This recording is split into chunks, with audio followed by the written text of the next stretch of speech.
Kuzungumza na Mungu. Namba moja, ili yaheshimike kwa maombi yana sifa kadhaa. Na sifa ya kwanza, cha kwanza, utu wako. Yesu asifiwe. Ukitaka ufanikiwe, kwa sababu watu wengi wanasema mbona maombi hatujibiwi, mbona hatufanikiwi, mbona shini ni nafasi. Yesu asifiwe. Biblia inasema katika kitabu kile cha Yohana 12:26, maandiko yanasema mtu akitaka kunitumikia na anifuate. Sema anifuate.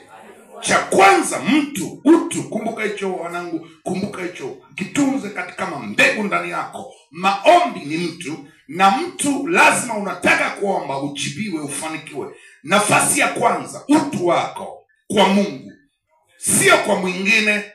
Utu wako kwa Mungu, umejichaguaje? Yesu asifiwe. Unataka kuwa muombaji, unataka kuwa na maombi, unataka kuomba. Unisikilize, wewe unataka kuomba kwa namna yoyote. Cha kwanza, programu ya kwanza, utu wako na nani? Na Mungu, na Roho Mtakatifu, na Yesu. Mtu akitaka kunitumikia, angalia point. Mtu akitaka kunitumikia, cha kwanza, namba 1 step, anifuate. Akishamfuata Mungu, maandiko yanasema, Mungu anasema ukinifuata